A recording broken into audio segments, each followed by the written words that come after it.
Et tu m'as donné... Shalom, bonsoir à toutes et à tous. On est très content de se retrouver à l'initiative de Manitou l'Hébreu, en partenariat avec les modes et Midrashet Juda Manitou. On se trouve au deuxième cours qui traite de la conversion. La semaine dernière, on a eu le plaisir, avec Herman, d'être chez toi, de pouvoir développer ensemble et découvrir l'Ulpan Shorashim, que tu diriges depuis maintenant plusieurs années à Jérusalem. Et on a eu le plaisir d'être avec Esther aussi. Et, et maintenant, on va pouvoir développer, puisque le thème de cette deuxième volet, c'est Manitou et la conversion. Bechavod. Mhm. Nachon. Alors donc, Shalom le Koulam, ceux à qui j'ai signalé les autres. Et, euh, et donc, comme tu as dit, on fait une série en fait qui s'approche de Shavuot. Et comme on s'approche de Shavuot, c'était l'idée de Bella, avec en partenariat avec Olivier Lébreux, pas Olivier Manitou Lébreux, Olivier Cohen Manitou Lébreux, à Paris, donc de faire une série de cours sur la conversion. Donc on a fait à l'envers, on aurait pu commencer par les cours et ensuite amener quelqu'un qui témoigne. On l'a fait dans l'autre sens, c'est aussi une bonne manière de rentrer dans le vif du sujet en entendant un témoignage vivant de quelqu'un qui le fait actuellement. Ça, c'est ce qu'on a vu la semaine dernière. Et cette semaine, comme on a dit, on va parler de la conversion selon Manitou. La semaine prochaine, on va parler de Ruta Moavia. Et la semaine d'après, du Mahamad Arsina et conversion. C'est-à-dire Ruta Moavia la convertie. Ensuite, on pourrait dire le giour du peuple juif et le giour au moment de Mahamad Arsina. Ça va être les quatre cours, bien entendu. C'est jamais, tous les thèmes c'est jamais exhaustif. Il y a toujours encore des choses à dire au-delà de ce qu'on aura le temps de développer dans ces trois cours. Et pour dire aussi, pour introduire, on avait dit Manitou, mais bien entendu, Manitou a écrit des choses, a dit des choses par oral.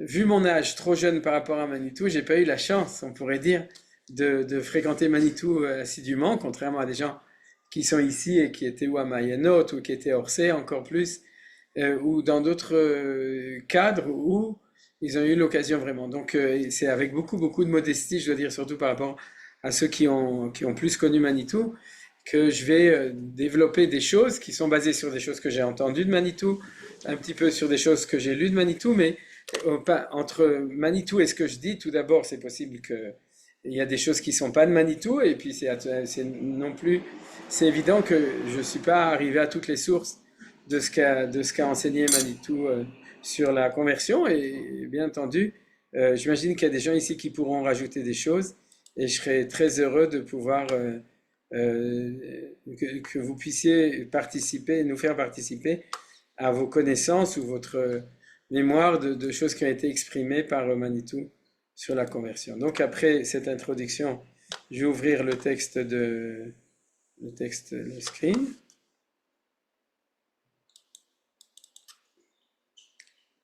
Euh, voilà, et comme d'habitude, donc, ce qui est le plus important pour commencer, c'est de se souvenir qu'on est au milieu d'une guerre et que ce qu'on étudie, que ce soit d'abord Leilou Nishmat Michel et Gérald Sanonès, puisque le cours du lundi est toujours consacré à eux, et le Nitzachon Tzvaenu Tzva Ganel Israël Neged Oivenu, le Shmira al Kol Chayelu Mikol Tzara Betzuka ou Mikol Pegara, Yirfat HaNefesh Ufat HaGuf Lechol HaPtsuim ou Lechol HaNefgeim B'Milchama Hazo. Et malheureusement, de semaine en semaine, il y en a toujours, il y en a d'autres, des nouveaux. Le Pidyon Kol HaChatufim V'Ashvuim Be'aza Berachamim Berabim, ולשמיר עליהם, לנקמת דמם של כל החיילים הגיבורים שנפלו במלחמתנו ושל כל הנרצחים השם ייקום דמם, כי אתה אדוני אלוהים עמנו במלחמותינו, להחיש גאולתנו כמו שכתבת בתורתך, כי אדוני אלוהיכם. ההולך עמכם להילחם לכם עם אויביכם, להושיע אתכם ונאמר אמן. Alors, dans le texte, et je pense pas qu'on va l'écouter, sauf si on a le temps à la fin, j'ai amené un cours de Manitou sur Parshat Gdoshim en 71, dans lequel, à la minute 33, la minute 32 et demi, 33 du cours, vous pouvez trouver un enseignement de Manitou sur la conversion que je vais vous transmettre. Et la vérité, c'est qu'en partie, elle est aussi dans des textes, dans la parole et l'écrit deuxième tome, vous avez deux articles de Manitou dont je me suis aussi inspiré pour parler de tout ça. Alors, le premier enseignement que je voudrais vous citer de Manitou, qui est très très beau, il dit cette chose-là. Il pose une question. Il a un étonnement. L'étonnement, c'est que en hébreu, conversion, ça s'appelle giour, vous savez, guerre. Euh, et en fait, le guerre s'appelle guerre une fois qu'il est converti. D'accord? Avant, il est goy. C'est-à-dire, soyons d'accord, quand il est en apprentissage de conversion, il est encore pas juif. Et le jour où il passe au mikvé et où il devient juif à 100%, parce que c'est marqué dans toutes les sources de la Torah, chez Birtav, chez Béalpé, que quelqu'un qui se convertit, il est à Réou, qui Israël le Chol Davar, ça c'est la citation de la Gemara du Bamot qu'on verra tout à l'heure. C'est-à-dire il est comme un Israël pour toute chose, il est à 100% Israël, et pourtant c'est à ce moment-là qu'il s'appelle guerre. Et or, guerre, ça veut dire quelqu'un qui ne fait pas partie, qui est étranger. Alors Manitou dit que c'est quelque chose de bizarre. Normalement, on aurait dû l'appeler guerre avant qu'il se convertisse, quand il est candidat, mais qu'une fois qu'il est converti, tu l'appelles Israël. Alors d'autres diront oui, mais c'est parce que il est étranger, parce qu'il vient d'un autre peuple et maintenant il vient de s'intégrer. C'est la réponse classique et habituelle que tout le monde se donne, je l'imagine. Mais en fait, Manitou n'accepte pas cette explication. Il va beaucoup plus loin et il dit que être juif, c'est être guerre. C'est-à-dire que c'est le peuple juif qui est le guerre des nations, euh, qui est, on pourrait dire, étranger dans ce monde ici. C'est-à-dire le monde ici, Vaïret Satan, il venait à Adam, la terre a été donnée aux hommes, mais nous, le peuple juif, on est strange. Comme disait Manitou, on est être ange. Et donc, c'est comme ça qu'on est étranger sur la terre, parce que on vit en fin de compte avec quelque chose qui est étranger on pourrait dire au rationnel, à la réalité normale du monde. On amène la parole de Hakadosh Baruch Hu et on a une condition, même quand on est, je ne parle pas seulement quand on est en dehors de la terre d'Israël, qu'on est guerre Haïta, c'est-à-dire on était guerre Haïta Beretz Mitzrayim, mais même quand on est sur nos terres, etc., on a une condition différente des autres nations. Et donc en fin de compte, Manitou dit en rigolant qu'un guerre, il passe de Toshav à guerre, c'est-à-dire que tant qu'il était non juif, il était résident permanent ici, il était français, il était américain, il était tout ce que vous voulez, et il était installé. Et de devenir juif, c'est avoir un statut temporaire. C'est rentrer dans le seul peuple du monde qui a un statut dans l'histoire, dans la réalité, dans la réalité qui est de guerre. Et c'est ça l'idée de Manitou. Tu deviens guerre, et du coup, il y a un phénomène intéressant dans l'autre sens. C'est que c'est le guerre qui se convertit, qui va nous renvoyer, en principe, cette image de nous-mêmes. C'est-à-dire de ne pas oublier pour nous que le peuple juif, il est temporaire dans ce monde-ci, et c'est ça qui lui fait sa force. C'est-à-dire on pourrait dire ce côté en dehors d'une réalité installée, fait qu'on peut transmettre quelque chose de différent. Ça me fait penser à quelque chose, d'une expérience personnelle.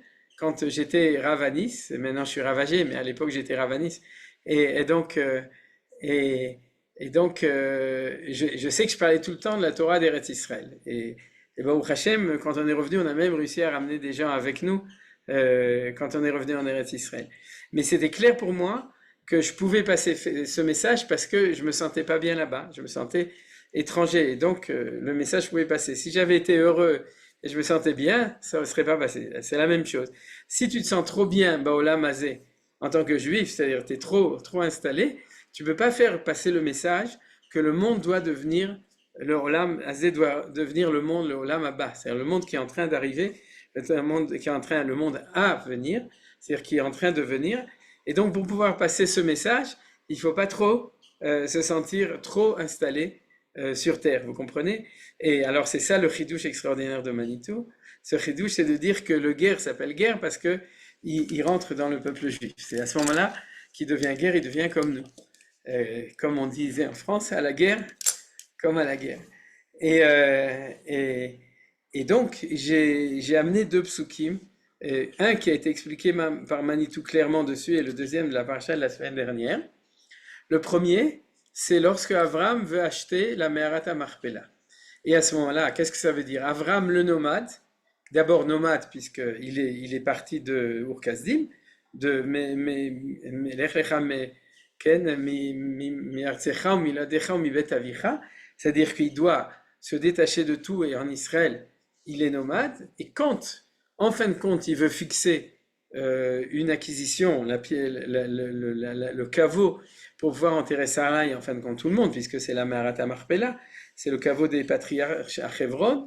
À ce moment-là, il discute avec avec les gens de Hebron, avec les Chittim, et Ephron à Chiti en l'occurrence, et pour pouvoir acheter, il leur dit cette belle phrase, il leur dit Ger vetoshav anochi imachem, tenuli achuzat kever imachem vekeverim meti lefanai.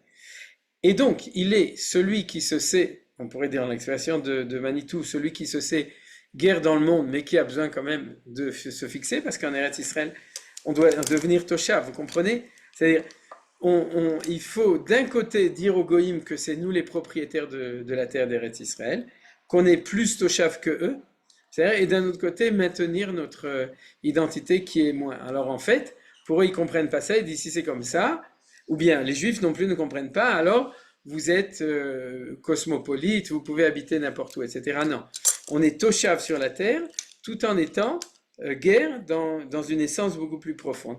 Et c'est comme ça que Manitou disait que quand il dit ça, il fait une déclaration d'identité. Il dit guerre Toshav anochi imachem. Je suis guerre et je suis Toshav en même temps. C'est-à-dire les deux choses. Toshav, ça veut dire Toshav Keva, c'est-à-dire la chevet, c'est s'installer. C'est-à-dire je suis installé, mais je suis temporaire, les deux choses ensemble. Il citait d'ailleurs le Rabbi Avraham Ibn Ezra qui utilisait cette expression ici dans un très beau piout que j'ai pas cherché, mais je crois que d'ailleurs qu'il se trouve dans le Kimitzion, si mes souvenirs sont bons, c'est possible, mais dans lequel Ibn Ezra il dit Ger vetoshav anochi al haaretz, c'est-à-dire sur la terre, je sais que je suis ce qu'on vient d'expliquer un Ger vetoshav. Alors ce qui est intéressant, ça Manitou ne le citait pas, en tout cas j'ai pas entendu, c'est qu'on a inversé au niveau du peuple juif qui dit exactement la même chose. C'est dans la paracha de Béar, donc la paracha de la semaine dernière. Justement à propos de la relation du peuple juif et de la terre d'Eretz Israël.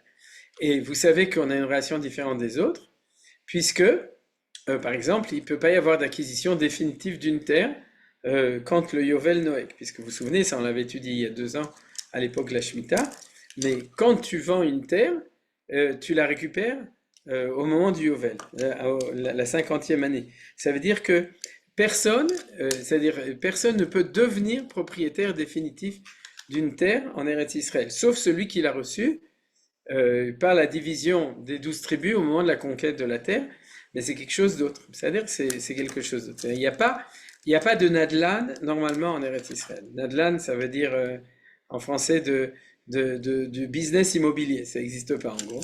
C'est-à-dire de tout ça, puisqu'il n'y a pas de vente absolue d'une terre, que ce soit d'une maison ou que ce soit d'une terre agricole, sauf dans les villes. Dans les villes, il y a des lois un petit peu différentes, mais alors comment est-ce que Akadosh Baruch Hu conclut ça dans la Torah? Il dit Va'aretz lo timacher litzmitut kili haaretz. Donc pourquoi est-ce qu'il y a les lois de la Shemitah et du Yovel? Parce que la terre appartient à Akadosh Baruch Hu. Ki gerim vetoshavim atem imadi. Vous voyez? C'est-à-dire qu'il y a la même expression, vous êtes gerim vetoshavim avec moi, dans votre relation vis-à-vis même de la terre d'Eretz Israël. Donc on a la même idée, mamash, on a la même idée qu'on retrouve ici à propos des lois de la Shemitah et les lois du Yovel sur le fait que devenir hébreu, c'est rentrer dans le peuple des guéris. Il y a une troisième référence qui est encore plus importante. Vechi agur itechager be'artechem, ça c'est par Parashat Kedoshim, c'est il n'y a pas longtemps. Chapitre Vaikra, chapitre 19, je vais le mettre aussi en français ici. 19, c'est-à-dire. Et donc, Vechi agur itechager be'artechem, l'otonu oto, la première loi, c'est qu'on n'a pas le droit de vexer un guerre. Et comment est-ce qu'on vexe un guerre? De la manière la pire, vous savez comment c'est de lui dire pour qui tu te prends. Oui, l'année dernière, tu jouais du saxophone dans une cave du Bronx, et aujourd'hui, tu as des péotes et une grande barbe et un grand chapeau, et tu crois que tu vas me dire, c'est quoi la Torah, d'accord? Et ça, c'est un Issour Torah. C'est-à-dire que c'est un Issour très très grave de ce qu'on appelle descendre quelqu'un, en bon français moderne que les jeunes utilisent. Ouais, je l'ai descendu, et c'est ce qu'on appelle la ona. Onat, qui est marqué ici, l'autono auto, regardez dans Rashi, c'est bien traduit de ne lever que ses points, mais il y a marqué, Chazal dit, Zechor ma'asecha rishonim. C'est-à-dire, pour qui tu te prends? Oui, alors que qui tu étais auparavant. On n'a pas le droit, parce que c'est au lieu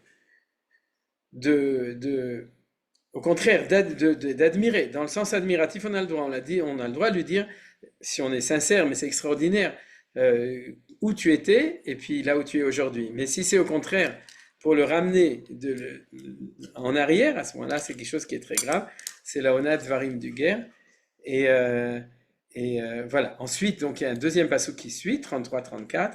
Kezrach mikem yelachem ager ager etrem. Donc, premièrement, définition, égalité. Ce qui pose la question que j'avais demandé avant, pourquoi il continue à s'appeler un guerre s'il a les mêmes droits et les mêmes devoirs et l'égalité absolue, ce qui est marqué dans la première partie du passouk 34. Ensuite, Va'avta lo kamocha, qui est une deuxième mitzvah. C'est-à-dire, chaque fois que vous faites une mitzvah pour aider un guerre, ou pour sourire à un guerre, ou être gentil, vous faites deux mitzvot. Première, Va'avta lereacha kamocha, et deuxième, Va'avta lo kamocha, qui ressemble. C'est-à-dire qu'on a une double mitzvah de Ahava vis-à-vis d'un guerre par rapport à un juif normal. C'est quelque chose qui est absolument incroyable.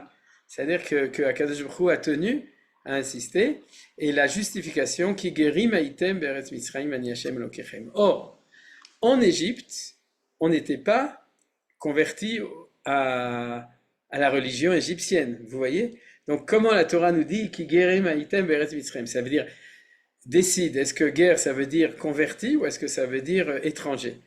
Et donc, bien entendu que ça veut dire guerre, c'est une notion d'étranger. Bon, on va reprendre ce thème tout de suite. Mais en tout cas, d'après l'explication de Manitou, qui est très très belle, c'est que le guerre va me rappeler que j'étais étranger en Égypte. C'est-à-dire, il va me rappeler le fait que ma condition d'hébreu, c'est une condition de guérout. Et où est-ce qu'on a fait cet apprentissage, cette expérience? C'est quand on était étranger en exil. Alors nous, c'était en France ou en Navarre et pas en Égypte, mais en tout cas, cette conscience du fait que tu sais ce que c'est que de ne pas être chez toi, c'est-à-dire c'est cette conscience que le guerre va nous renvoyer comme prise d'identité du peuple juif lui-même, d'après cette expression de Manitou. Donc vous voyez que c'est marqué ici, Ani Hashem Elokechem. Alors, sur quoi on va continuer dessus? La deuxième, on a terminé avec cette première analyse, qui était l'analyse très très belle de Manitou sur le fait sur la notion de pourquoi ça s'appelle guerre, sur la guéroute. Maintenant, Manitou dessus, il va aussi dans le même enregistrement, mais de manière générale, il le dit, il disait souvent qu'on le sait que Manitou était très pro-guérout. Alors là, on rentre dans un des sujets qui sont ardus au niveau de la réalité aujourd'hui, de notre temps, dans la conversion, c'est que est-ce que le judaïsme encourage la conversion ou est-ce qu'il décourage la conversion? C'est un sujet qui est très important, qui est d'actualité tout le temps, qui est d'actualité historique et qui est même de discussion, si vous voulez, à l'intérieur du judaïsme orthodoxe, et bien entendu par rapport au judaïsme orthodoxe qui lui est libéral dans sa manière de convertir, donc il convertit à tir-larigot. Pour nous, c'est pas de la conversion, c'est-à-dire que ça n'a pas de cacheroute, mais eux en tout cas, ils développent, ils prennent même d'ailleurs comme référence des époques anciennes où on convertissait d'après leur théorie beaucoup plus facilement, comme à l'époque de Purim, comme à l'époque de la fin du deuxième temple, etc., où il y avait un prosélytisme qui n'existe pas aujourd'hui. Alors, est-ce qu'on est prosélyte, est-ce qu'on n'est pas prosélyte? Dans le texte de l'enregistrement que je vous ai signalé dans le cours sur, j'ai oublié sur quel, le cours sur Kedoshim l'année 71, vous verrez que Manitou dit de manière très très forte que en fait on est un peuple prosélyte. C'est pas vrai qu'on n'est pas un peuple prosélyte, pas dans le sens que les goïms le comprennent, mais dans le sens où en fin de compte on a une vocation universelle. C'est-à-dire que la prophétie nous dit qu'un temps viendra où le monde entier croira dans la foi d'Israël, c'est-à-dire il va revenir à la Torah d'Israël. Alors de nouveau, tout le monde, et c'est ça qui est spécial, tout le monde ne deviendra pas Ger Tzedek, mais il deviendra Ben Noach, ou Ger, ce qu'on appelle un Ben Noach, c'est-à-dire qu'ils reviendront à la Torah d'Eretz Israël, non pas par le biais de la conversion, de la Gérout, du Giour, mais par le fait qu'ils deviendront des Bnei Noach. Mais malgré tout, disons en tout cas dans cet enseignement, il y a d'autres endroits où il était plus prudent. Il faut aussi voir où est-ce qu'il était, à qui il parlait, etc. Parce que c'était souvent en France, il y avait un colloque avec ici le Rav Guggenheim qui est actuellement aussi le grand rabbin, ça devait être son père en fait, mais qui était avec lui. Et donc on voit qu'il est beaucoup plus prudent dans ce qu'il disait. Mais quand il était en Eretz Israël, et Beufoal, c'est ce qu'il a fait, Manitou était très ouvert sur la conversion. Et ça, vous le savez, c'est une discussion actuelle à l'intérieur des rabbinim, de savoir est-ce qu'on est plus ou est-ce qu'on est moins. Et puis maintenant, je vais un petit peu en parler. C'est que, en fait,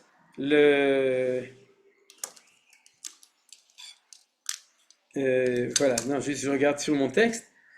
En fait, à l'origine, il y a une très grande ouverture vers la conversion, c'est-à-dire une facilité de conversion relative quand on voit les textes de base, c'est le texte de la Gemara, on va le lire très vite parce que c'est quelque chose qui est relativement connu. Et aujourd'hui, il y a une tradition rabbinique de faire beaucoup de difficultés pour convertir les gens. Ça, vous le savez, j'imagine. Vous savez que normalement, quand quelqu'un arrive, on le repousse. Alors, par exemple, si vous prenez l'exemple de Hillel Azaken, vous connaissez ces histoires, qu'il y a 3 personnes qui sont venues chez lui, il y en a un qui a dit « Convertis-moi à condition que tu m'expliques toute la Torah quand je me tiens sur un pied », l'autre qui a dit « Convertis-moi à condition que j'accepte que la Torah écrite et pas la Torah orale », et le troisième à condition que tu me promettes que je serai le Kohen Gadol, le grand prêtre. Et Shammai les a repoussés et Hillel les a convertis. Bon, c'est pas le sujet que j'ai prévu d'étudier, donc je ne vais pas donner les explications précises là-dessus, mais ça nous amène quand même un témoignage d'une approche, on pourrait dire facile, prosélyte, je ne sais pas, mais en tout cas, parce que prosélyte, on ne va pas chercher les gens, mais en tout cas une approche facile à la conversion à l'époque des Tanaïm et des Amoraïm, c'est-à-dire à l'époque ancienne.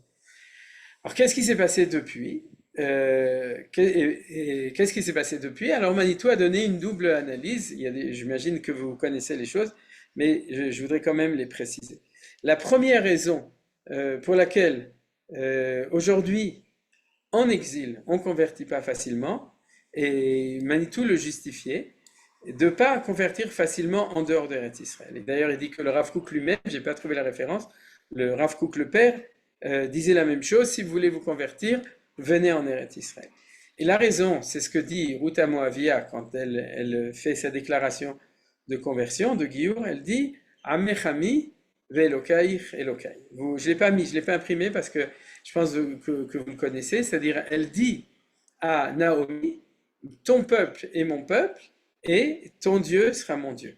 Or, il faut très bien analyser tout d'abord adhésion nationale et deuxièmement adhésion religieuse.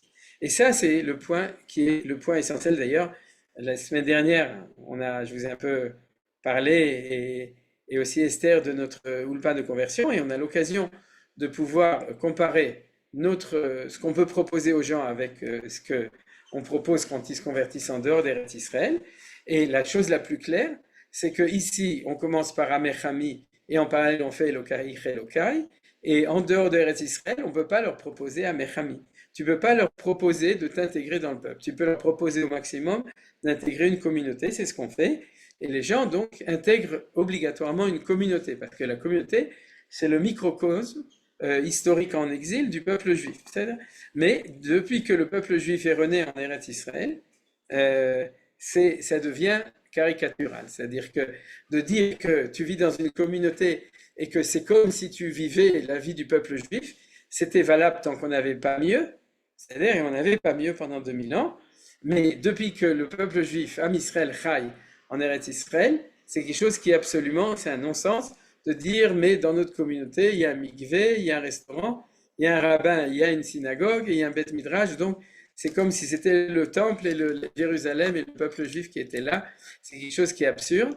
Et donc, en fait, dans la mesure où, en dehors d'Eretz Israël, tu ne peux pas proposer aux convertis d'être un étranger dans un peuple, c'est-à-dire d'intégrer le peuple, guerre, c'est-à-dire faire partie du peuple avec ce statut-là. Donc, il y a eu c'était la première raison qui a fait que plus le temps a avancé en exil, et moins on pouvait accepter facilement. Pourquoi? Parce que quelqu'un qui se convertit uniquement par motivation religieuse, c'est-à-dire par lien, on pourrait dire avec Moshe Rabbeinu, mais pas avec Avraham, Yitzhak et Yaakov, c'est avec l'identité du peuple, mais qui est uniquement converti par adhésion à la religion d'Israël, c'est très dangereux. Pour nous et pour lui d'ailleurs, dans les deux cas. Parce qu'en fin de compte, il n'est pas dans le peuple juif, il n'a pas compris. C'est-à-dire il a transplanté sa démarche mystique ou religieuse qui connaissait d'une autre religion au monothéisme hébreu. À ce moment-là, c'est très bien, il faut qu'il devienne noachide. Mais s'il veut faire partie, à ce moment-là, il faut qu'il rentre dans le peuple juif. Et s'il n'a pas compris ça, on ne l'accepte pas d'ailleurs, de manière générale, exactement pour cette raison, c'est-à-dire il faut qu'il ait cette conscience. En dehors d'Eretz Israël, c'est très difficile, parce qu'il n'a pas le vécu, surtout en situation d'assimilation, c'est-à-dire une situation, je veux dire, d'émancipation. Assimilation, mais émancipation. Quand à la limite, on vivait dans le Mellah, c'est-à-dire, et qu'on faisait du pilpoul dans le Mellah, dans la yeshiva, c'est-à-dire qu'on vivait en milieu complètement juif, il y avait un passage, mais aujourd'hui, quelqu'un qui se convertit en dehors d'Eretz Israël, eh bien, il reste éventuellement, il peut rester dans le même milieu tout le temps, sauf au moment, le Shabbat, et au moment où il fait cette filote. Donc, c'est quelque chose qui est très, très, très embêtant au niveau de la conversion. Alors, c'est la première raison. Donc, conclusion, quand tu reviens en Eretz Israël, à ce moment-là, si tu viens de convertir en Eretz Israël, on n'a plus de raison d'avoir les mêmes réticences par rapport à la volonté. Et ça, de nouveau, c'est Manitou me force. C'est-à-dire que si tu viens en Eretz Israël, alors on t'accueille à bras ouverts beaucoup plus facilement au niveau de la conversion. Est-ce que ça veut dire qu'il n'y a pas Elokai Chelokai, c'est-à-dire qu'il y a seulement l'adhésion au côté national et pas au côté religieux? Bien sûr que non. C'est ce que dit la Gemara. Regardez, c'est le texte suivant. Et on va le voir parce qu'on va voir tout de suite. Nous mettre en scène. Donc ça, c'était en Eretz Israël, puisque c'est une braïta. Tanu Rabbanan, c'est une braïta qui est écrite en hébreu. Donc c'est Torah Eretz Israël, donc de l'époque où on habitait en Eretz Israël, à l'époque du deuxième temple et tout de suite après. Et nous mettre en scène quand un candidat, alors c'est la Gemara qui parle de ça, elle est dans Yebamot, c'est important, on va en parler. Vous voyez ici, Yebamot, page 47, folio B. Quand un candidat à conversion va se convertir à notre époque, donc à notre époque c'est l'époque de la Gemara, la Mishnah, on lui demande qu'as-tu vu pour venir te convertir? Ne sais-tu pas qu'à notre époque, les enfants d'Israël sont en peine, rejetés, soumis, ballottés et sujets à des souffrances? S'il répond je le sais, je ne me sens pas digne, on l'accepte immédiatement. Donc, quel est le test pour rentrer dans le peuple juif? Amechami ou Elokai Elokai, d'après ce qu'on vient de lire? Qu'est-ce que dit Yosef? Amechami, c'est-à-dire que on lui demande, est-ce que tu es prêt à être milouimnik et de faire la guerre à Gaza pour la Ham Israël? C'est comme ça. C'est-à-dire, si tu es prêt, alors tu peux rentrer dans le peuple juif. À l'époque de la Galoute, c'est ce que tu es prêt à souffrir l'inquisition, les pogroms, etc. Est-ce que tu es prêt à intégrer un peuple qui est comme ça?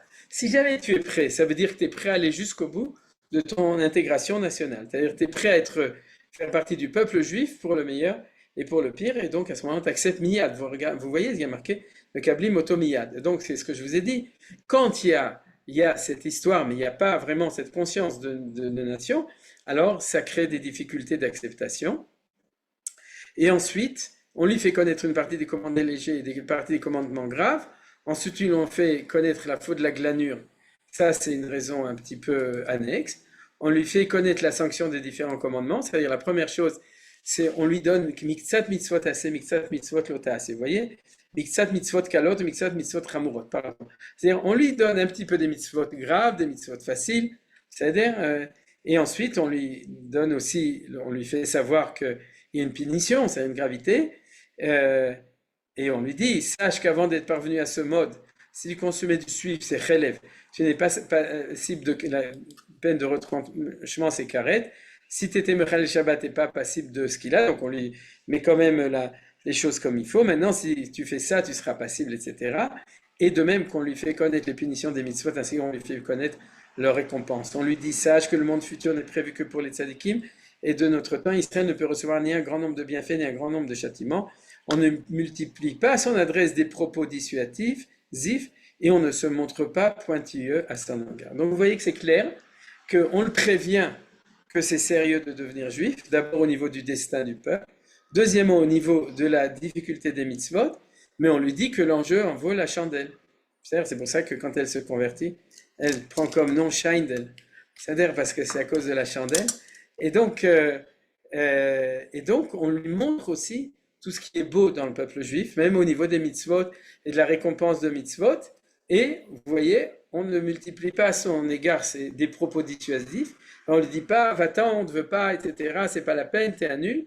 Et ni on ne se montre pas pointu à son égard, c'est-à-dire on lui enseigne, mais il n'y a pas marqué qu'on doit être ven medakdekim yoter alav yoter midai.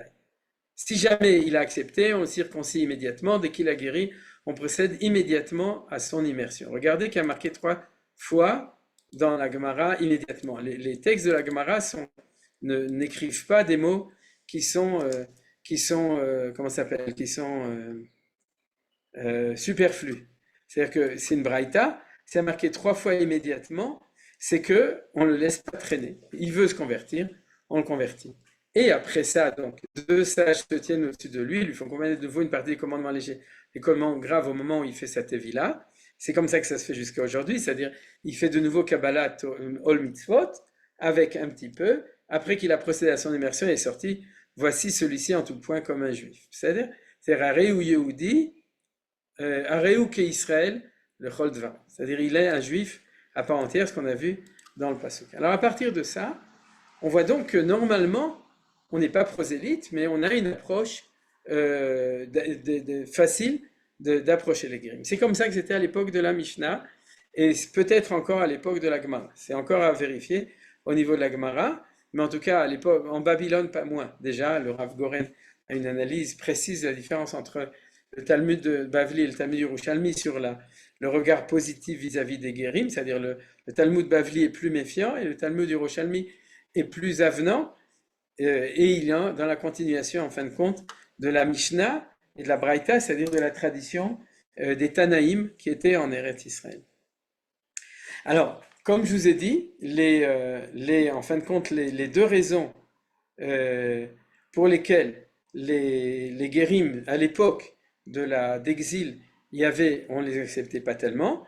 La première raison, comme j'ai dit, c'est qu'il y a de moins en moins une réalité de Hamechami, c'est une réalité de la conscience du fait qu'il intègre un peuple, et donc c'est embêtant. Et aujourd'hui, d'après Manitou et beaucoup d'autres gens, c'est plus que ça. C'est-à-dire que normalement, je le dis, j'espère qu'il y a des gens au consistoire en France et au rabbinat qui vont écouter, c'est-à-dire que normalement, ils devraient fermer la conversion en Israël, ouvrir un ulpan français de conversion à Jérusalem, vous comprenez, pendant un an, nourri, logé, pris en charge par la France, c'est-à-dire, et dans lequel, si vraiment tu décides, tu le convertis, tu l'envoies étudier à la yeshiva au Machon Meir, et en même temps un ulpan de conversion, et te promener en Eretz Israël et apprendre l'hébreu pour comprendre ce que c'est que d'être un juif actuellement, c'est-à-dire pour entrer dans un Mechami Elokai. Alors ça ne se passe pas, Bezrat Hashem, ça va peut-être arriver un jour, c'est pas du tout impensable, il y a plein de programmes comme ça pour les juifs qui viennent, One Year Program, qui viennent pour un an pour étudier en Israël.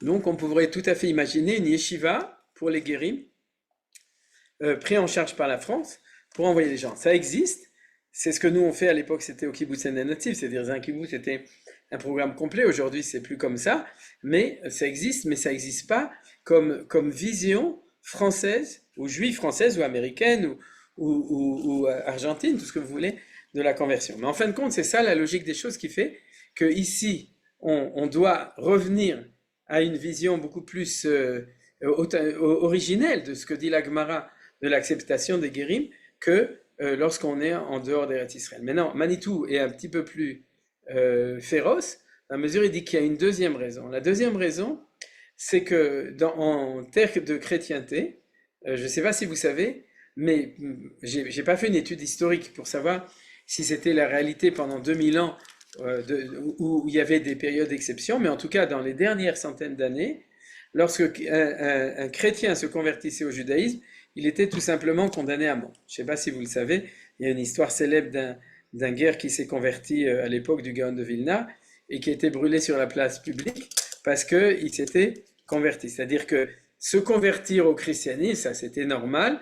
On avait ce phénomène à l'époque du Moyen-Âge en terre d'Ashkenaz, c'était les Moumarim, de force ou de volonté ou par enlèvement, c'est-à-dire on prenait éventuellement des enfants.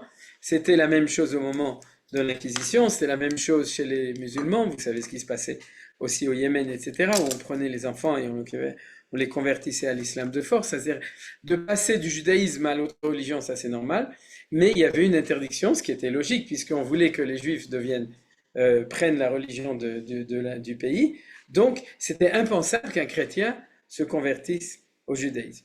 Et Manitou nous dit qu'à force, dans ce cours-là que je vous dis, à force de s'être habitué à ce que on ne pouvait pas accepter des non-juifs, puisque les chrétiens ne pouvaient pas l'accepter, on a fini par intégrer ça et croire que c'est nous qui ne voulions pas les accepter. C'est-à-dire, ça c'est ce que nous dit Manitou. Donc ça c'est quelque chose qui est très important. Cette espèce de dynamique qui est une force d'inertie, d'être habitué à refuser les guérims, ça a une raison logique. Le fait qu'on ne peut pas... D'abord, bien entendu, il ne faut pas oublier, il faut être sûr, je parle de personnes qui sont sincères dans leur volonté de faire Torah ou Mitzvot. C'est-à-dire, ça c'est la base de tout. L'acceptation de Torah et Mitzvot, on l'a vu, c'est au moment de la conversion, on demande aussi aux gens d'être mekabel, de recevoir sur soi Ol Malchut Shamayim, c'est-à-dire de recevoir sur soi la Emunah et les Mitzvot. Mais au-delà de ça, on avait dit, ça c'est la première raison pour laquelle on n'accepte pas facilement, bien entendu. La deuxième, c'est le fait que c'est la notion du peuple. Alors de nouveau, en Eretz Israël, ça doit changer. Et de manière générale, les choses doivent aussi changer, même dans le monde entier. Dans la mesure où les gens qui se convertissent aujourd'hui au judaïsme, ils ne sont pas pendus sur la place publique, en tout cas pour l'instant pas encore, en milieu de chrétienté. Donc c'est la raison pour laquelle Manitou, dans son argumentation, il disait qu'il fallait changer tout ça. Alors, fondamentalement, je vais avancer d'un point. C'est quoi? C'est lier les deux idées.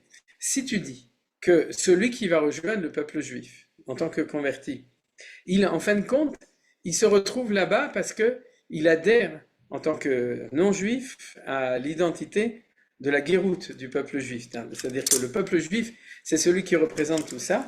Alors, on ne le représente pas que pour nous, on le représente pour le monde entier. Donc, on revient au fait qu'on a une mitzvah d'aimer les guéris, puisqu'on était guerre soi-même, et donc on a une mitzvah d'aider des gens qui ne font pas partie du peuple juif et qui vont rentrer dedans, de pouvoir, à long terme, on pourrait dire transmettre aussi cette idée de l'identité du peuple juif, puisqu'il la représente par essence, comme on a vu, en tant pour Manitou, avec le nom de guerre. Donc, normalement, aujourd'hui, non seulement il faudrait, en tout cas en Eretz Israël, pas trop repousser les guérims, je répète, il faut de toute façon bien vérifier que les gens savent de quoi il s'agit, c'est-à-dire qu'ils savent qu'ils adhèrent au peuple juif et la Torah d'Israël et pas à autre chose.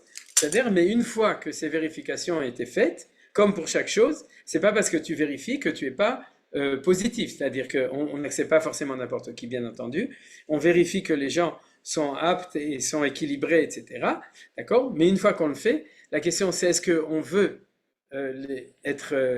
avoir une me'or panim, c'est-à-dire une face accueillante vis-à-vis d'eux ou non, et d'après ce que dit Manitou, il n'y a pas que Manitou, mais en tout cas ce que dit Manitou, alors oui, c'est ça en tout cas, de nouveau je vous dis, en Eretz Israël de notre temps, dans le temps de la Tria, et qu'il faut les accepter. Maintenant, je voudrais sur ce point-là rajouter quelque chose de très important, c'est ce qui est marqué dans le traité de Yebamot, tout est, en gros, le Icar des dynimes de Giour sont dans le traité de Yebamot, comme je vous ai dit, je vais vous expliquer pourquoi tout à l'heure, ou quand on parlera de Ruta Moavia. Mais en tout cas, la Gemara, elle dit, je n'ai pas amené la traduction, nos sages ont enseigné à nous Rabbanan, En mekablim gerim limot ha-Mashiach, ke yotzebo lo kiblu gerim lo bimei David velo bimei Shlomo. C'est-à-dire que à l'époque de David et Shlomo, on n'acceptait pas les guérims, Et au temps messianique, on n'acceptera pas les guérim. Alors vous êtes étonnés, puisque au moment, on dit qu'en ce moment, on est déjà dans une époque de Atrata, de Yomot HaMashiach, Mashiach ben Yosef, etc. Donc la question c'est, comment ça se fait qu'aujourd'hui on ne dit pas, ah désolé, en tout cas nous, sionistes, Yomot HaMashiach, donc on n'accepte plus de guérim. Parce que la Gemara va expliquer la raison. La raison, elle est très simple. C'est-à-dire que vous vous souvenez de la question qu'on avait posée au candidat Guérim dans la Gemara de Yebamot. Tu veux te convertir, tu es au courant que le peuple juif, être juif ou être israélien, c'est pas une partie de plaisir. C'est-à-dire il faut payer le prix. Alors, on dit que le jour où Yemot HaMashiach, ce sera un temps où même les Suisses voudront devenir juifs, parce que le niveau, ou les Scandinaves, c'est-à-dire que le niveau de plaisir du Osher, Ramata Osher, le niveau de bonheur dans le monde, d'accord, on sera plus le cinquième dans le monde, mais on sera le premier avant les Scandinaves. À ce moment-là, même les Scandinaves, ils voudront, je parle de non-juifs, ils voudront venir en Israël pour mieux gagner leur vie, pour mieux vivre, pour vivre dans le pays où on est le plus heureux dans le monde. Alors, tout le monde le sait aujourd'hui que les pays d'émigration sont les pays où le niveau de vie et le niveau de bonheur sont les plus hauts. Et la Gemara dit que puisque va venir un temps où vivre dans le peuple juif en Israël, ce sera pour le monde entier reconnu comme le plus haut niveau de vie, c'est-à-dire le niveau de bonheur, de réussite, de tout, le meilleur pour le monde, alors on aura un grand problème, c'est les boat people. C'est ça, comment ça s'appelle? C'est comme ça qu'on les appelle? Ceux qui passent la Méditerranée sur des petits bateaux. C'est-à-dire qu'on va avoir au Sde Atoufa et à Yafo et à Haïfa dans le port, on va avoir des tonnes de gens du monde qui vont dire nous, on veut devenir juifs parce que c'est le plus beau destin du monde. Et à ce moment-là, on ne pourra plus les accepter. Pourquoi?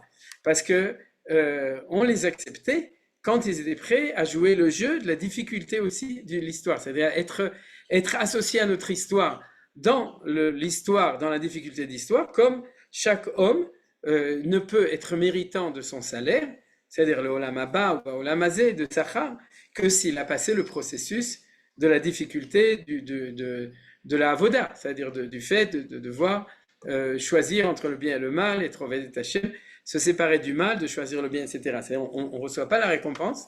Ayom, la sotam ou machar le kabel secharam. C'est-à-dire, dans ce monde-ci, on est dans un monde de travail et le monde après, c'est un monde de récompense. Donc, quand on sera dans le temps de récompense, on n'acceptera plus de guérim dans le peuple juif.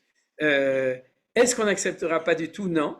Parce que, bon, il y a un verset qui est cité, mais on ne va pas le citer. Dans le traité du Mamot, de nouveau, page 76, c'est-à-dire tout à fait autre part, la Gemara le reprend et elle raconte que Shlomo, il a converti pas mal de femmes. Je ne sais pas si vous êtes au courant. Donc, il s'est marié. Alors, je ne rentre pas dans la Sugia, il y a énormément d'aspects dedans. Mais à un moment de la Sugia, la Gemara, elle dit, comment c'est possible que Shlomo les ait acceptés, que les rabbins du Sanhedrin de l'époque aient permis à Shlomo de se marier avec ses femmes, alors qu'à l'époque de Shlomo, on n'acceptait pas les guérim, parce que c'était la période de l'apogée du royaume d'Israël, dans lequel beaucoup de gens, comme la reine de Sababa, voulaient venir en Eretz Israël pour éventuellement, on ne sait pas si elle s'est convertie, mais en tout cas pour s'associer, dans la mesure où c'était le mieux, c'était de faire partie du royaume de Shlomo. La Gemara répond, à propos de Shlomo, sa femme, c'était la fille du roi d'Égypte. C'est-à-dire, c'était les rabbins, on leur a demandé, est-ce que vous voulez la convertir? Au début, ils ont dit, ah non, non. Et puis après, qu'est-ce qu'ils ont dit? Ah si, si, on va la convertir. Et donc, la réponse de la Gemara est très claire. Elle ne venait pas pour son niveau de vie, parce qu'elle l'avait dans le palais de son père sans aucun problème. Elle venait c'est-à-dire c'est une théorie de la relativité. Par rapport à Salomon, elle ne se convertissait pas pour les allocations familiales, vous comprenez, ce n'était pas un immigrant. Elle venait parce qu'elle voyait quelque chose à s'associer à son niveau avec Shlomo HaMelech. Ça veut dire que même à la fin des temps, il faut regarder les choses de manière relative. C'est-à-dire c'est valable aussi aujourd'hui. Si vous avez quelqu'un qui veut immigrer en Israël pour une raison économique, par exemple, qui vient d'un pays sous-développé, et qui dit, mais moi, je veux me convertir au judaïsme, c'est-à-dire, et il veut émigrer en Israël, en général, de manière générale, l'État l'empêche. C'est-à-dire, c'est pratiquement impossible pour la raison qu'on a dit ici maintenant, c'est-à-dire que tu seras accepté, il faut être sûr que ta volonté, c'est vraiment d'intégrer le peuple juif dans sa facilité, dans sa difficulté, que ce soit au niveau spirituel, religieux ou historique national. Et donc, mais par contre, même aujourd'hui où relativement à beaucoup de pays, on peut supposer qu'il y a des gens qui peuvent être attirés, mais c'est de cette manière en tant que rabbinim, on vérifie les choses, on est convaincu qu'ils le font parce que véritablement, c'est pas qu'ils s'enfuient d'autre part, ils veulent parce qu'ils veulent adhérer au destin du peuple d'Israël. C'est-à-dire qu'aujourd'hui, on n'est pas encore arrivé au temps où sans doute on n'acceptera pratiquement plus personne. C'est ce qu'on appelle Yomot HaMashiach quand on sera à l'apogée. Mais c'est en train de se compliquer, vous suivez. C'est-à-dire qu'en 1939, je pense qu'il n'y a pas eu beaucoup de gens qui ont frappé à la porte du rabbinat pour se convertir. Par contre, je sais pas si vous savez, mais aujourd'hui dans le monde entier, je parle avec des rabbinim en France, il me dit, il n'arrive pas une semaine où j'ai pas 2 ou 3 personnes qui me tapent à la porte de la synagogue, qui me disent, ça y est, je me convertis, j'ai appris le Aleph Bet, et j'ai lu le premier verset de la Torah, donc je suis convaincu, et convertissez-moi maintenant. C'est-à-dire, donc en fait, on a un engouement dans le monde entier, et en Eretz Israël, pour ceux qui comprennent que c'est ça la conversion, de faire son aliyah, énorme dans le monde entier, qui correspond au fait qu'on est dans le Atralta de Géoula. On est au début du temps messianique où les gens veulent, parce qu'ils voient Tifarta chez l'âme Israël, c'est-à-dire non pas la condition misérable du peuple juif, mais au contraire la condition magnifique. Et apparemment, tous nos élèves, ils sont tous restés cette année. C'est-à-dire, c'est pas parce qu'il y a eu la guerre de Simchat Torah qu'ils sont partis, parce qu'ils se rendent compte qu'au-delà de ce que nous on voit tous les jours, qu'au-delà de la difficulté, il y a Triataouma, la résurrection du peuple, etc. Il y a une tiferet, il y a une grandeur qui apparaît aux yeux du monde et qui attire énormément de gens aussi. Donc, de manière honnête, quand quelqu'un est attiré, ou bien il devient ben noir, ou bien vraiment il veut se convertir pour faire partie du peuple juif. Donc, pourquoi je vous ai dit ça? Pour une deuxième raison aussi. L'argumentation que j'ai dit à propos de Shlomo avec la femme de la fille de Pharaon, c'est marqué dans le Rashi qui est ici, donc pour ceux qui voudront le lire. Mais pour terminer cette chose-là, nous, en tant que peuple juif, on a une espèce d'urgence de convertir les non-juifs. Vous comprenez ce que je suis en train de dire? Qu'il faut se dépêcher, parce que bientôt, on ne pourra plus les accepter. Donc s'il y a des gens qui honnêtement veulent se convertir, non seulement en Eretz Israël, il faut être plus avenant et plus essayer de les rapprocher, mais en plus, on ne peut pas perdre trop de temps, parce que plus le temps avancera, plus il y en aura qui voudront, et à un moment, et de plus en plus, on ne pourra plus les accepter. Vous comprenez? Parce que, sauf ceux qui seront l'élite de l'élite, mais les autres, parce qu'ils auront une motivation qui n'est pas suffisamment pour le bien, mais parce qu'on est toujours du côté des gens qui réussissent. Vous savez, c'est-à-dire on est toujours pour les projets qui marchent. Les gens sont toujours candidats. Comme on dit, il y a les projets réussis, ils ont beaucoup de fondateurs, de pères, de gens qui se réclament comme ceux qui l'ont inauguré. Par contre, ce qui ne marche pas, tout le monde s'en va. Alors c'est la même chose, c'est-à-dire que le jour où le projet d'Israël, et ce qui est déjà le cas maintenant, va être de plus en plus, alors automatiquement, ce sera comme ça. Alors, je voudrais, dans les quelques minutes qui nous restent, terminer avec un point essentiel. C'est c'est une question, si on pourrait dire, c'est le troisième volet. On le verra aussi avec Ruth. C'est marqué Ruth à Shava Misde Moab. Ruth qui revient des champs de Moab. C'est-à-dire, elle ne revient pas. Parce que quand elle fait son aliyah Ruth, elle n'était jamais en Israël. C'est la première fois qu'elle vient en Israël. Donc, on aurait dû dire à Ola Misde Moab. Shava, ça veut dire qu'elle rentre à la maison. Comment c'est possible qu'elle rentre à la maison alors qu'elle n'avait jamais fait partie du peuple juif? Et ça, c'est un des grands points d'études dont Manitou avait souvent parlé, c'est de savoir, est-ce que les Neshamot qui veulent se convertir, c'est des Neshamot perdus, qui se sont perdus et qu'on récupère, ou est-ce que c'est des Neshamot de non-juifs qui se convertissent. C'est-à-dire que pour expliquer, pour fixer l'équation de manière très claire, on sait que le jour où quelqu'un se convertit, il se trempe. Quand il se trempe dans le mikvé, il reçoit une nouvelle neshama. Vous savez, et c'est pour ça qu'il s'appelle Ben Avraham Avinu. C'est-à-dire qu'il perd sa filiation d'origine et il devient quelqu'un de tout à fait nouveau quand il se convertit. Ça, c'est une approche qui dit jusqu'à maintenant, tu étais complètement goy, ouais, tu habitais sur le toit. Gag, c'est goy gamour, et donc c'est une blague, mais c'est un gag. Mais jusqu'à maintenant, tu étais complètement en dehors du peuple juif, et puis voilà maintenant. Donc ça voudrait dire que se convertir, c'est vraiment quelqu'un qui vient d'un autre peuple, et Akadosh Baruch Hu lui donne une nouvelle neshama, il fait partie d'Israël. Ça, c'est une première approche.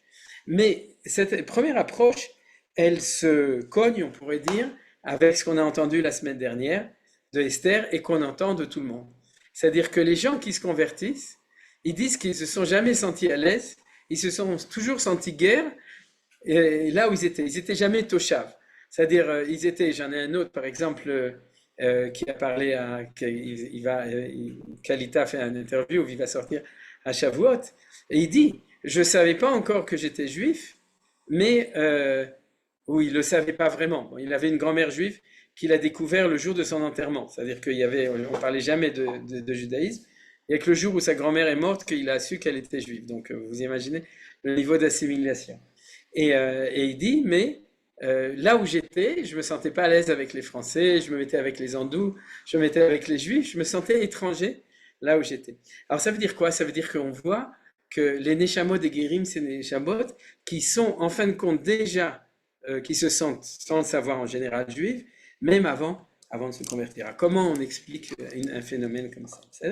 C'est-à-dire, normalement, dans la conception habituelle des choses, une conversion, c'est conversos, amara en hébreu, c'est-à-dire que tu passes d'un état à un autre. Or, c'est pas du tout de ça qu'on parle chez nous, puisqu'on parle de giour et non pas de conversion. C'est-à-dire, une fois, il y a quelqu'un qui croyait que notre ulpan, c'est un ulpan d'hébreu. Elle m'écrit un mail, elle dit, est-ce que je peux... Alors je dis, on n'est pas un ulpan de conversation, on est un ulpan de conversion. Et donc pour revenir à ça, c'est-à-dire, ça c'est un sujet à étudier en lui-même. C'est-à-dire, qu'est-ce que c'est que ces neshamot qui font la conversion? Est-ce que c'est des neshamot qui changent ou c'est des neshamot qui reviennent? C'est-à-dire, comme je vous ai dit à propos de Hachava Bis des Moab. La vérité, c'est que j'ai beaucoup réfléchi à ça par rapport à ce que j'ai entendu de Manitou. Je me souviens qu'il avait donné cette double définition, et si mes souvenirs sont bons, il insistait plus, d'ailleurs je l'ai vu aussi dans la parole écrite, sur le côté que c'est des neshamot qui se sont perdus et qui reviennent.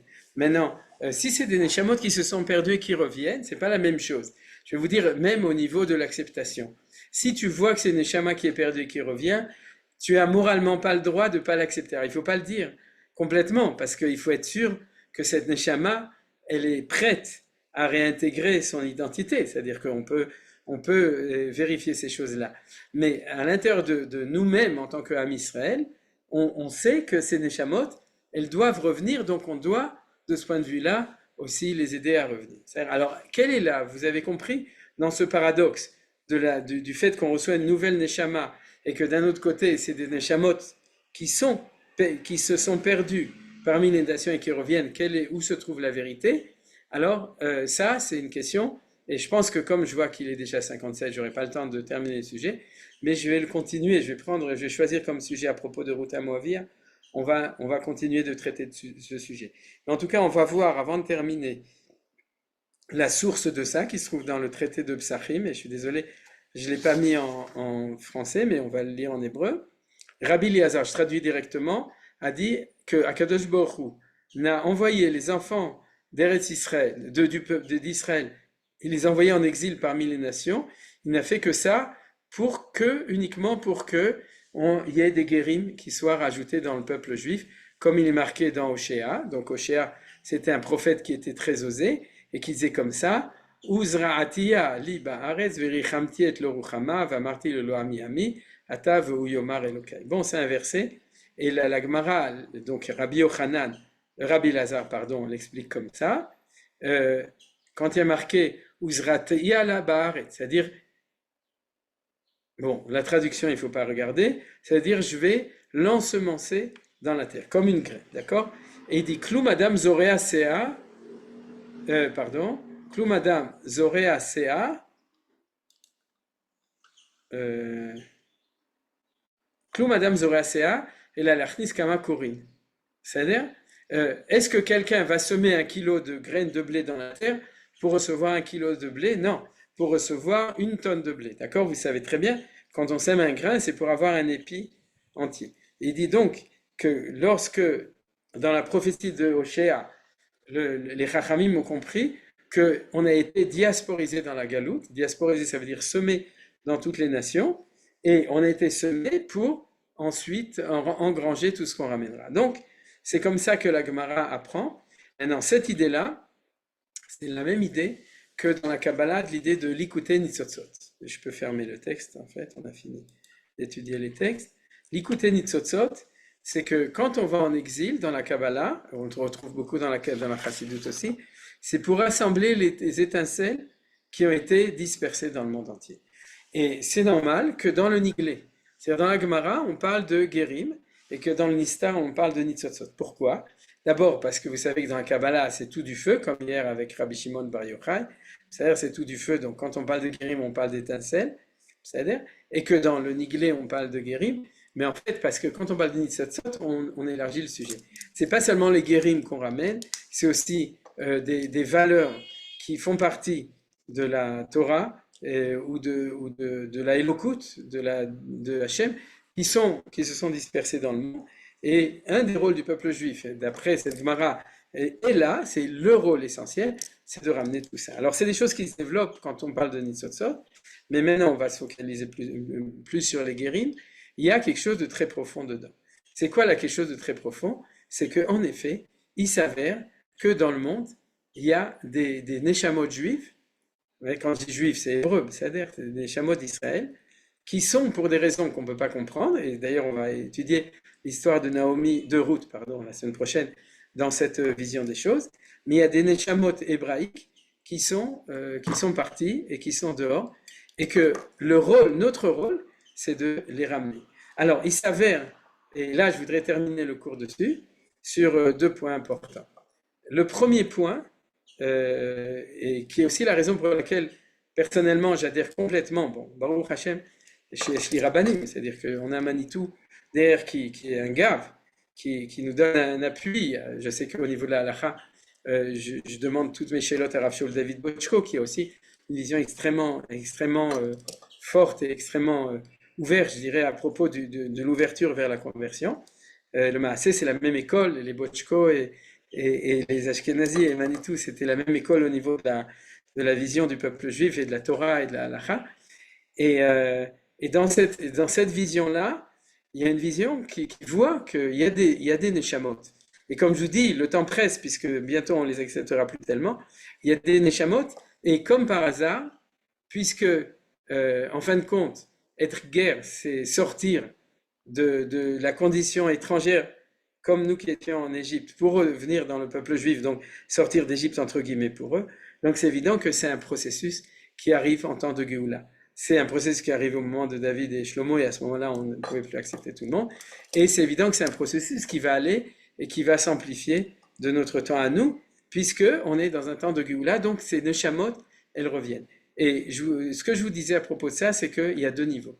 Il y a le niveau le plus, et j'ai vu un texte de Manitou, il faisait allusion à ça dans la parole et l'écrit, et le niveau le plus prosaïque, c'est quoi? C'est les demi-juifs.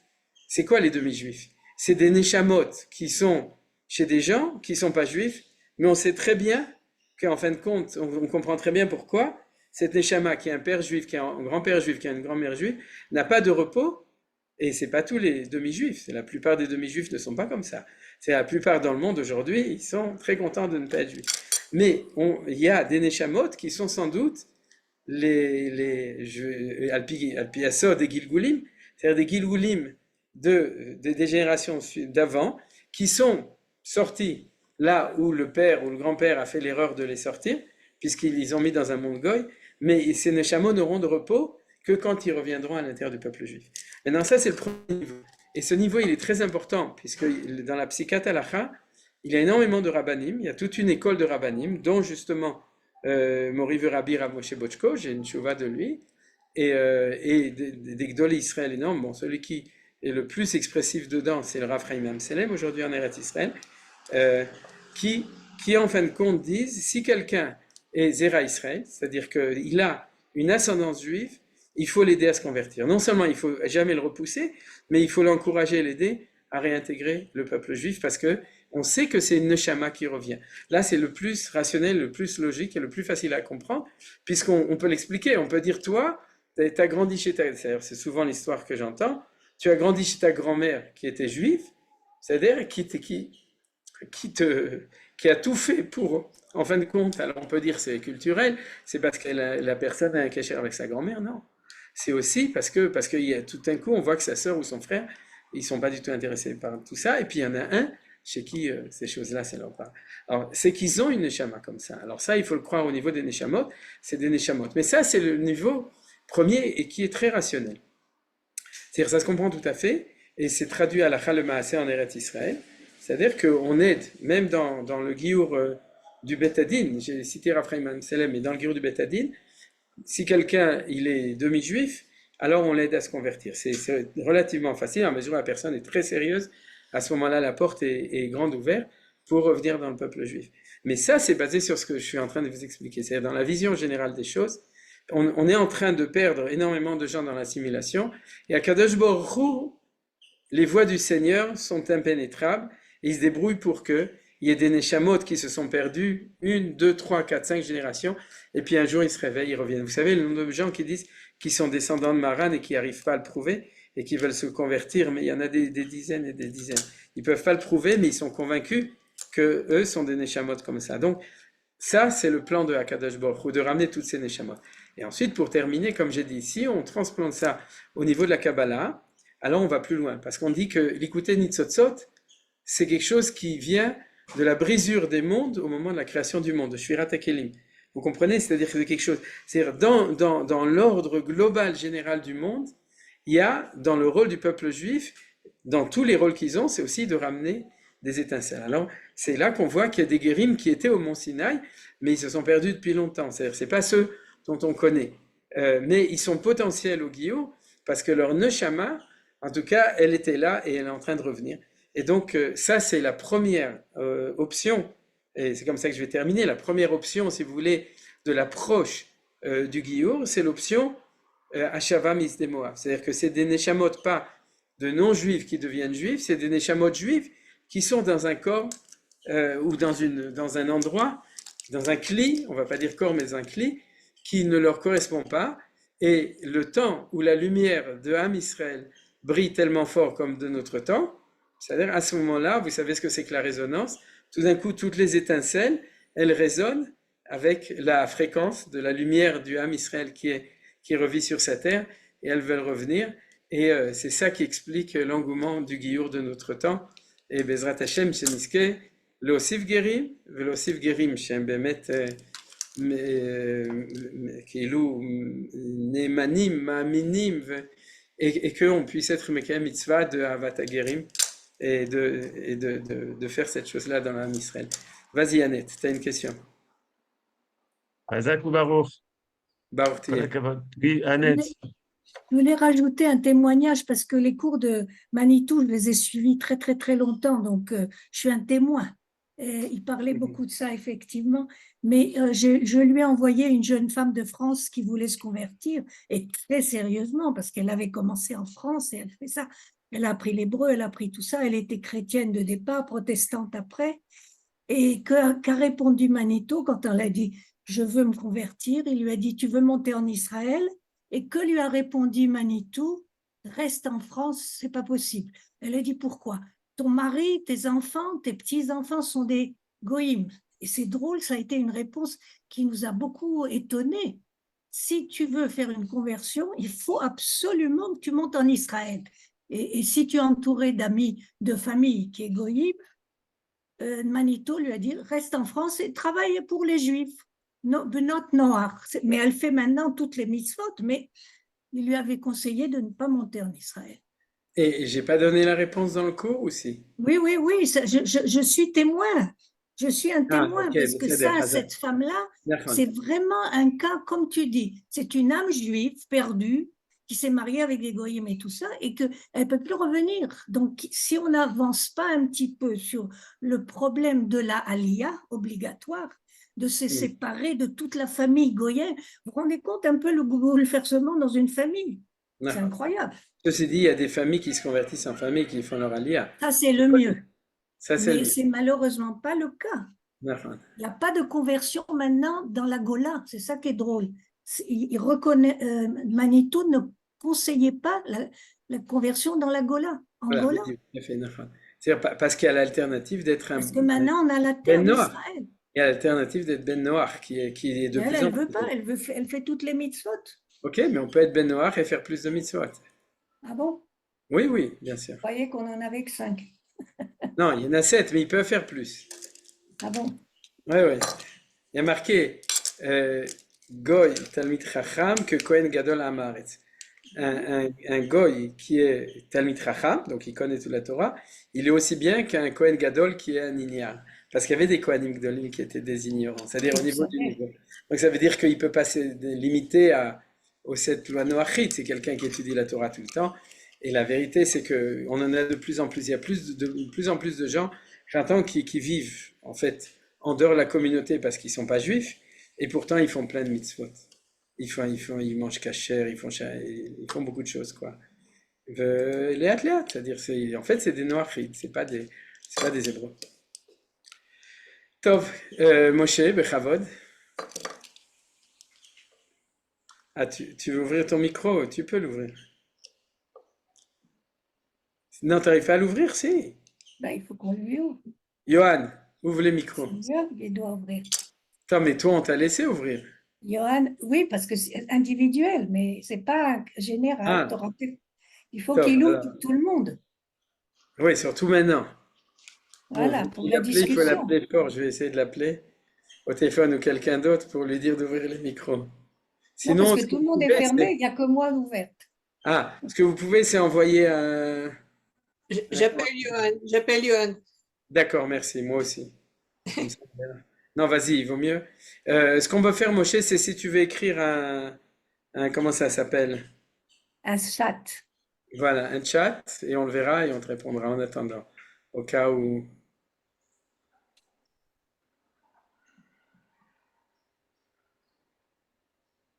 Alors, ça c'est bizarre.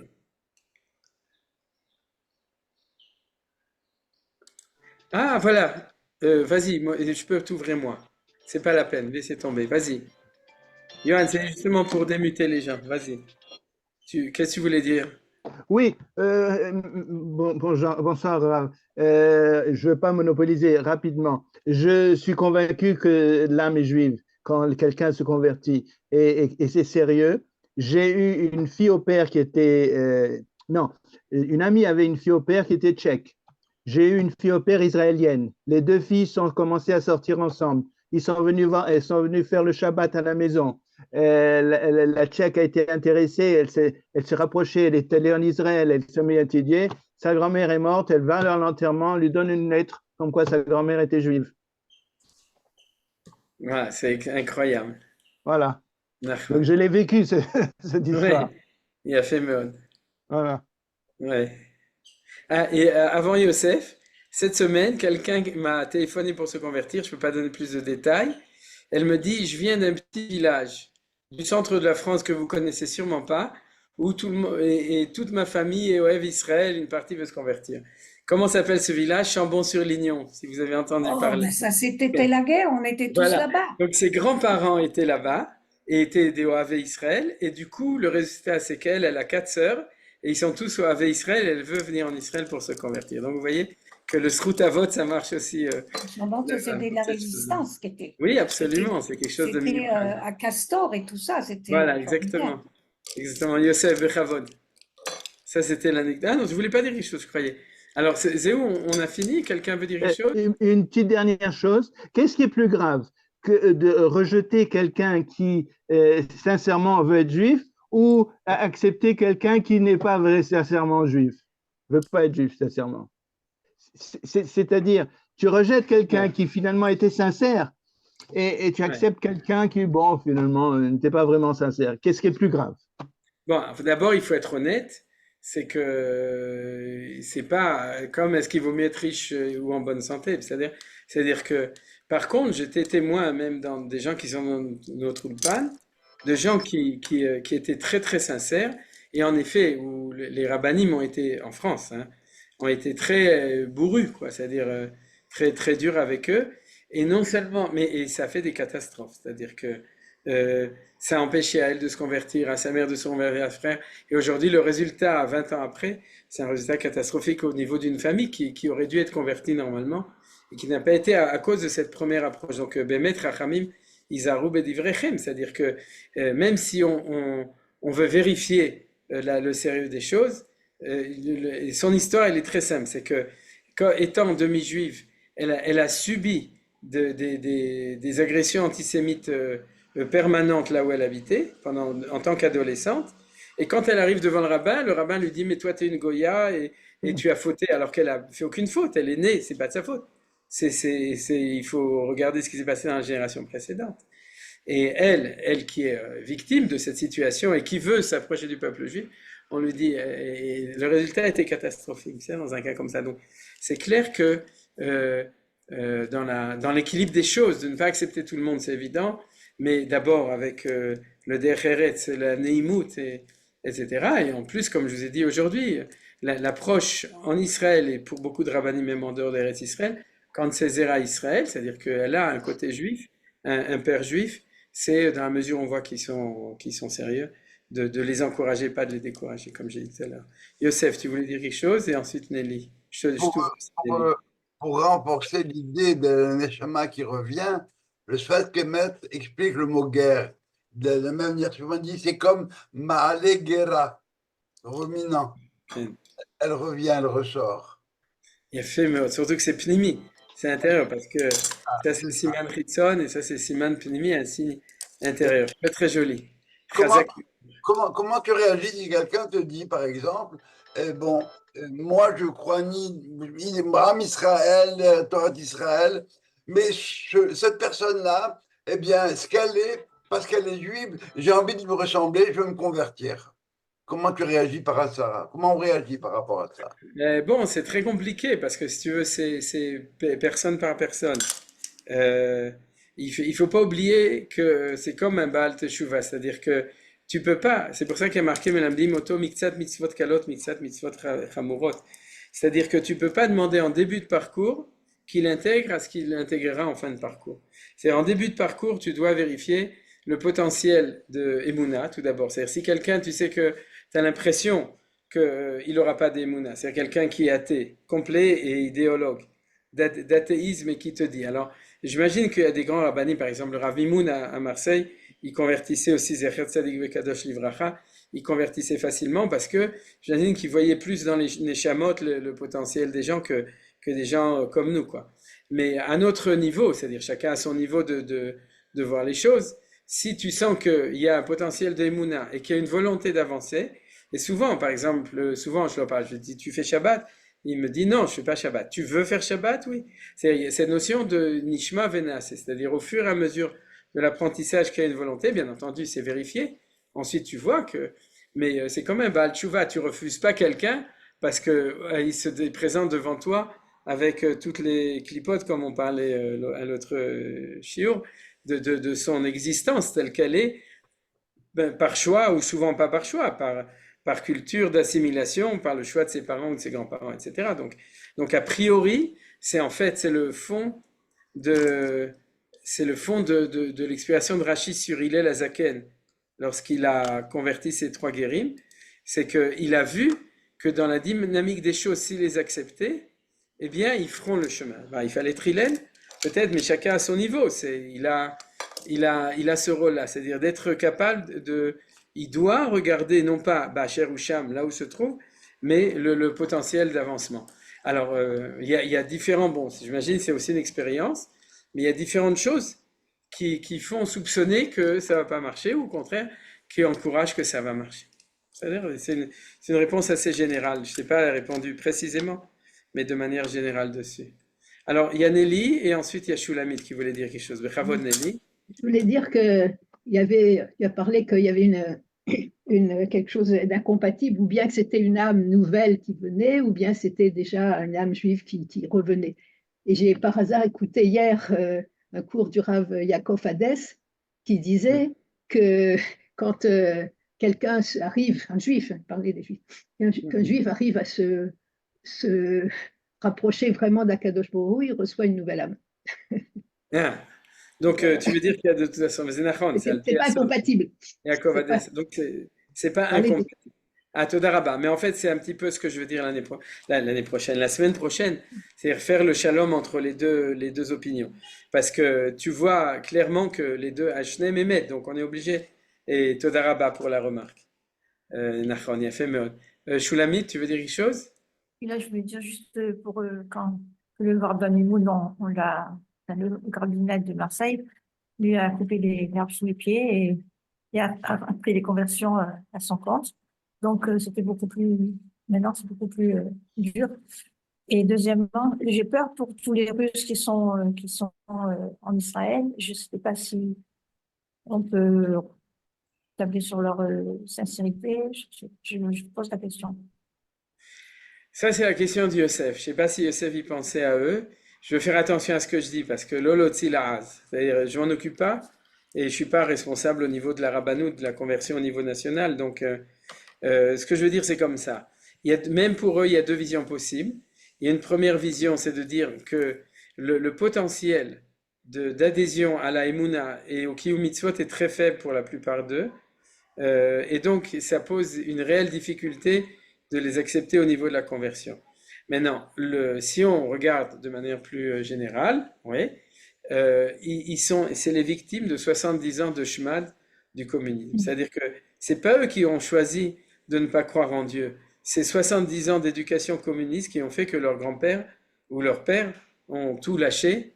Et parce que la preuve, c'est qu'en Russie d'il y a 200 ans, tous les juifs étaient tous des chassidim, d'accord? C'est-à-dire leurs arrière-grands-parents étaient des juifs froum, comme on dit chez nous. C'était pas de la frime, c'était du froum. Et donc, est-ce qu'on les considère comme les victimes d'une assimilation contre leur volonté? Donc, on a un devoir, dans la mesure où ils sont en Eretz Israël et qui font partie du peuple juif, d'être plus cool au niveau de ça, parce qu'on n'y arrivera pas forcément à vraiment, vraiment les amener à une Emouna et à Kiyum Torah Mitzvot, ou est-ce qu'il faut attendre que la génération d'après, par exemple, de leurs enfants fassent Tchouva, soit Mitraskim, ce qui va arriver. C'est-à-dire que, puisqu'on voit que toutes les communautés en Israël, ça c'est Rav Avenir une fois qui m'avait dit ça, qu'on voit que toutes les communautés en Israël, je parle des communautés ethniques, c'est-à-dire qui arrivent de tous, après un certain temps en Israël, il y a une itraskout betorah mitzvah, c'est-à-dire qu'il y a une partie des enfants qui se rapprochent de la Torah, qui font tchouva, etc., dans toutes les communautés, même celles qui arrivent les plus assimilées. Donc peut-être que la solution prendra plus de temps. Entre-temps, c'est un problème insolu, parce qu'ils se marient ça fait des mariages mixtes en Israël, et puis ils amènent en Israël aussi des choses qui sont pas au niveau religieux qu'on voudrait pas. Et donc, en tout cas, moi, pour l'instant, j'ai pas une solution absolue.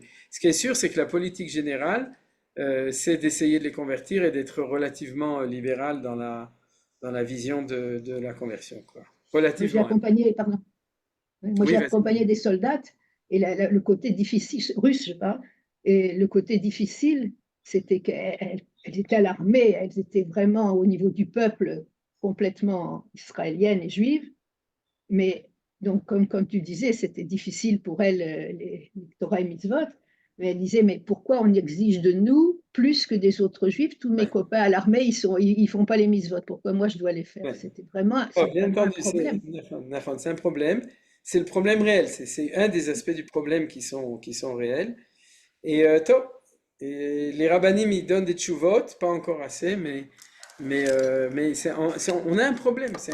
En fait, Rav Yehuda, il disait les choses de cette manière-là. Lorsque le peuple juif, qui est un corps étranger à l'intérieur d'un corps des nations, d'accord? C'est comme si à l'intérieur d'une personne, tu as un corps étranger. Si jamais tu veux l'enlever, je suis obligé d'arrêter. Tu dois couper. Alors, ou tu prends un peu plus, ou tu prends un peu moins. mais tu peux absolument pas couper de manière précise. Alors, ce qu'on a fait, c'est qu'on a pris un peu plus, en tout cas au niveau des Russes, et maintenant on a un problème, comment est-ce qu'on les digère? C'est-à-dire, Bémet, c'est des sujets que j'ai soulevés maintenant, et c'est assez au rôle des rabbinim, en effet, d'avoir la grandeur pour être capable de donner des solutions. Nous, on a la chance, je suis obligé de m'arrêter, on a la chance d'avoir des francophones, et on n'a pas ce problème. C'est-à-dire que tous les gens qu'on accepte, ils ont déjà un début au niveau de la Emouna et au niveau du Kiyum Mitzvot qui est déjà très très haut, et ce qui permet de faire un travail qui correspond à ce que la halakha elle demande. Et de ce point de vue-là, on a une siyata d'Ishmael extraordinaire, quoi, et aussi la satisfaction de faire quelque chose où tu vois que les gens le font par volonté, mais tu vois qu'il y a adéquation entre ce que les Chachamim disaient et ce que la Torah elle dit, et ce qu'ils font au niveau de leur avoda. Alors je suis désolé, je dois donner un cours, il y a 7 minutes, donc je vous dis au revoir. Et Bezrat Hashem, Merci beaucoup. Merci beaucoup. Toda rabba. Merci, merci. Merci d'avoir visionné cette vidéo. Je vous invite à vous abonner à notre chaîne InMode pour plus de replays, de conférences, de cours, d'interviews. Cliquez sur le bouton juste ici et vous êtes abonné à l'InMode. À très bientôt.